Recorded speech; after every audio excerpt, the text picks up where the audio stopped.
Yoo yaa harka fuune akkam jirtan kabajamtoota hordoftoota Dambal Miidiyaa turtii yeroo dheeraatiin booda viidiyoo addaa qabannee isiniif dhufnee jirra.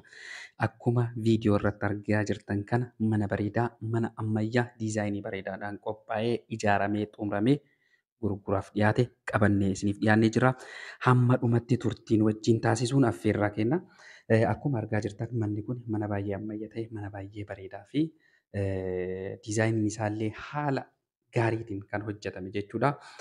Akkuma argaa jirtan manni kun kaaree 200 irratti ijaarame.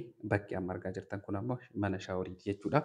Mana ciisichaa yookaan kutaa hirribaa 2 akkasumas kilaasota hanga 4 kan qabu jechuudha. Mana diizaayinii bareedaan qophaa'e. Gatiin isaallee gatii madaalawaadha. Magaalaa jireenyaaf mijooftuu namni hundi hawwu magaalaa guddoo Oromiyaa keessatti argamtu keessa magaalaa takka keessatti argama.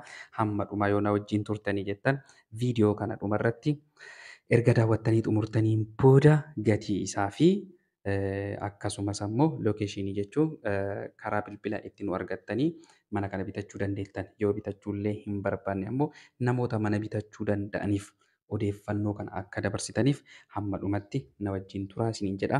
Namoonni yeroo jalqabaatiif gara chaanalii keenyaa dhuftan immoo saabskiraayib gochuudhaan chaanalii keenyaan maatii ta'a. Odeeffannoo bareedaa, odeeffannoo wayitaa kan isin fayyadu isiniif dhiyeessina jechuudha. Manni kun akkuma viidiyoo irratti argaa jirtan kana mana baay'ee ajaa'ibaadha. Kwaalitii addaatiin ijaarame keessa isaa olaaltan koriidarii isaa kan argaa jirtu gama lamaanittuu kilaasii kan qabu jechuudha. Kutaa daa'immanii qaba.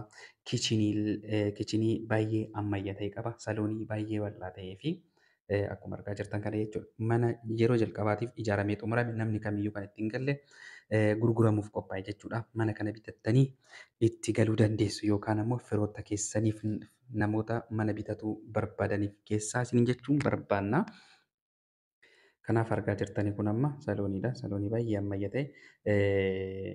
Kan biraa immoo mana ciisichaa keessa yoo dabartanii ilaaltanii jettani immoo saanduqa dhaabbiillee manuma irratti hojjetamee kan xumuramedha. Akkuma asirra argaa jirtan kana kutaa shaaworii mana keessaati jechuudha. Argitanii hamma inni bal'atu kana baay'ee ammayyaadhaan ijaarame jechuudha. Koompaawundi yookaan ammoo dalloofni manichaa ammoo baay'ee ammayyaadhaan illee hanga seekuriitii kaameraatitti illee kan qabudha jechuudha. Manichi kun dhugaa isiniin jedha mana baay'ee bareedaadha jechuudha. Gatiin yeroo ammaa manaa jechuun akkaan waggaa lamaan duraa miti xiqqoo ishee gadi bu'ee jira. Garuu akkaataa kwaalitii manni itti ijaaramee fi lookeeshinii manichaa irratti kan hundaa'udha jechuudha. Manni kun kan ittiin argamu magaala Shashamannee ganda duwwaa tokko masgiida Hamzaa dhiyeenya masgiida Hamzaa cinatti kan argamudha. Kanaaf magaalaa Shashamannee jechuun magaalaa jireenyaaf mijooftuudha akka namni kamiyyuu beektanii. Namoonni mana kana bitachuu barbaadan karaa lakkoofsa keenyaa lakkoofsa bilbila 2 isinii kaa'a. Lakkoofsa bilbilaa koomentii jalatti isinii barreessa. Isaan karaa waatsaappii fi daayirektii bilbiluudhaan gatii isaallee beekuu dandeettanii. Wanti gatii asirratti hin keenyeef jechuudha. Maaliif waliigalteedhaan murteeffama waan ta'eef. Kanaafuu namoonni bitachuu barbaadan koomentii jalatti lakkoofsa bilbilaa isiniif barreeffamee jira. Lakkoofsa bilbilaa kanarra seenuudhaan karaa waatsaappiitiin namoonni biyya alaa jirtan karaa waatsaappiitiin koontaaktii nu godhuu dandeessanii. Namoonni biyya keessa jirtan ammoo waatsaappii yookaan ammoo daayirektii bilbiluudhaan gatii isaa gaafattanii waliigalteedhaan kan murtaa'u waan ta'uufi akkuma asirratti viidiyoo irratti isinii argaa jirru kana viidiyoodhaan agarsiifne malee qaamaan magaalaa Shashamannee ganda duwwaa tokkotti waan argamuuf achi deemtaniit yoo nu bilbiltanii jettan achitti nu argattanii manicha kana laaltaniit gatiillee akkasitti walii galamee kan gurguramuu danda'u jechuudha. Haalli manni irra jiru asirratti haa argitaniif jechuudhaan viidiyoodhaan isinii argisiifne jechuudha. Dalloofni manicha kanallee akkuma duratti dubbadhe jechuudha. Haxira baay'ee ammayyaa ta'eedhaan kan ijaarame kana jechuun haxira danjaras isa jedhamullee qaba jechuudha. Kan hattoota akka hin seenne kan dhorku jechuudha. Akkuma argaa jirtanii seekuriitii kaameraallee ni qaba. Keessatti ammoo gibbiin keessi guutuun teraazoodhaan kan mijaa'e jechuudha. Iddoo konkolaataa itti dhaaban. Even konkolaataa 2 hanga dhaabsisuu danda'utti qaba jechuudha. Konkolaataa mana 2 dhaabsisuu kan danda'u iddoo konkolaataa itti dhaabsisanillee ni qaba.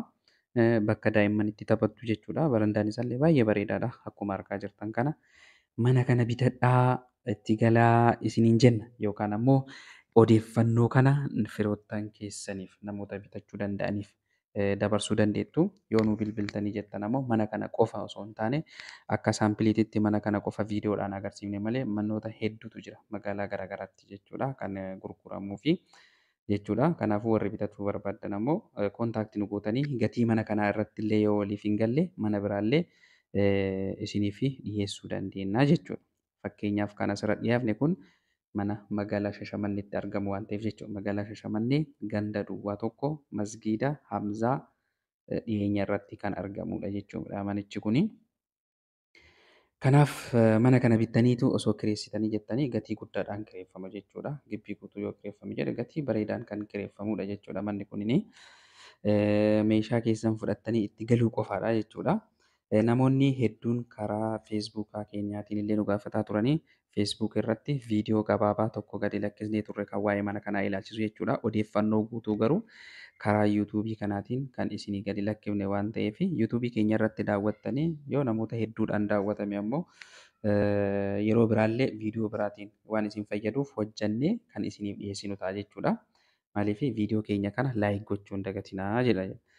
Itti yaadameetiin isin fayyada jennee waan dhiyeessineef jechuudha. Kanaafuu sooshaal miidiyaa keenya kana waan gaariidhaaf waan nama fayyaduuf karaa onlaayin maarkeetiidhaan jechuun biyyuma barbaadan teessanii biyya keenya keessatti maal akka jiruu fi odeeffannoo tokko tokko waan isin fayyadu waan argitaniif namoonni yeroo jalqabaaf gara chaanaalii keenyaa kana dhuftanii jirtan ammoo saabskiraayib gochuudhaan maatii keenyatti dabalama. Namoota walitti dhufeenya qabdaniif ammoo sheer gochuudhaan ammoo gara isaaniillee dabarsuu dandeettu jechuudha. Odeeffannoo keenya kan guyyaa har'aatiin isiniif dhiyeessaa turre kana fakkaataa galatoomaa horaa bulaa deebanaa isin jenna.